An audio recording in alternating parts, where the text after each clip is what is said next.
All right, KC, one more pick apiece. I just mentioned the Monday night game between the Bears and the Steelers, and that's where you go for your third pick. It is Steelers minus 6.5, and you are riding that home team. I am, because the Steelers came into the season and their owner told the coach and the general manager, we need to be a run-heavy team this year. Again, we need to be a power running team. That's who we are as the Steelers. That's the way we draft. That's the way we try and build our team. That's what we are. And they didn't do that in the first 4 weeks of the season because they tallied 75 or fewer rushing yards in each of those games. They weren't really there.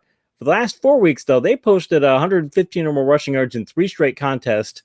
And last week, the Bears have been awful at stopping them, I should say. They've allowed 481 rushing yards over the past 3 weeks. So I think the Steelers are going to be able to move the ball very effectively on the ground. Najee Harris as Offensive Rookie of the Year. It's either him or Jamar Chase. And right now, I'm still on the Najee Harris bandwagon. I think that he's got a better chance for that. I know the odds favor Chase, but I think that wide receivers tend to wear down more than running backs. So I think Najee will stay there. The Bears have yet to pass for 200 yards in a single game this year. They've got the worst pass blocking line in the league, and the Steelers had their best performance of the season last week against Cleveland. So I don't see them ever being able to pass the ball.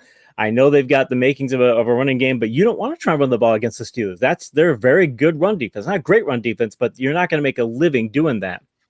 And I know that there's problems with the Steelers passing game. I know the aerial attack isn't that great, but they still have talented receivers, and Ben can throw short passes. He can do that, and he can hit the occasional vertical pass. He can keep you sort of honest on that. But again, I think the Bears' deep run defense is just so bad that the Steelers are going to be able to rush for $150, and I think they're going to be able to make enough big plays on defense with the pass rush they're going to be able to get on Fields. And I have trouble seeing Chicago scoring more than like 13 points in this game. And I say, can I get Pittsburgh to 20? Yeah, pretty easily. I could probably get them to 23. They might be 23-13, really low scoring, but I just can't see Chicago putting up that much. And it wouldn't be a shock if Steelers make a big play on defense, or Harris gets a breakaway run, or can get 200, let's say. If they can get to that level, I'd be surprised to see Steelers get to 30. And I just can't see Chicago. I don't see them getting more than 13, maybe 16 if they're lucky. So really quick, let me just drop in those Offensive Rookie of the Year odds from BetMGM. Jamar Chase, a big favorite, still at minus 145. Najee Harris sitting at plus 1,100, KC. Might be the time. Might be the time to go make a little wager, especially with that AFC North suddenly clumping up, and maybe the Steelers make a little bit of a run here, get into the playoffs behind Najee being maybe the engine of the offense, considering what we've seen from the passing game this season. Might be something you want to think about over the right now before he goes out and runs for that 200 against the Bears this week. No Khalil Mack, it looks like, for the Bears. Nothing official on that yet, but just on Thursday, Matt Nagy said still day-to-day, didn't play last week. Have to imagine Khalil Mack's not going to be out there for the Bears again. And this is a defense that taken a little bit of a turn over the last few weeks. So that would be the way I would lean. It's probably a stay away for me. If I was going to bet, I would probably lean Steelers on the 6.5. We did see probably the best performance from Justin Fields and the Bears offense since he took over last week against the 49ers. Is there anything that you look into that and say maybe Fields can get me into a little bit of trouble?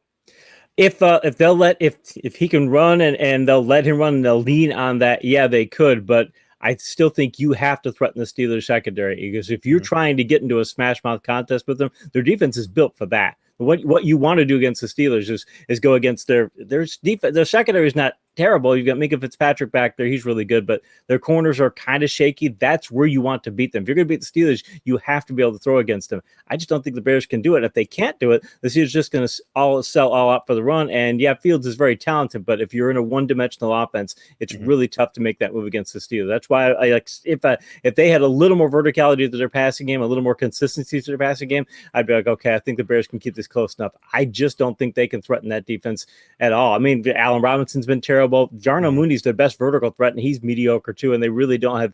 And Marquise Goodwin's their 3, and Kmet's their tight end. I mean, they just don't have many playmakers in the passing game. And if they want to throw the ball and try and do that, that's great, because I think Fields is still mistake prone enough that he could throw a couple picks if they want to lean in that direction. Which is why I think Chicago doesn't lean in the passing game. So if they get in a slugfest, though, they're going to be hard pressed to score that many points, because that's what the Steelers want you to do.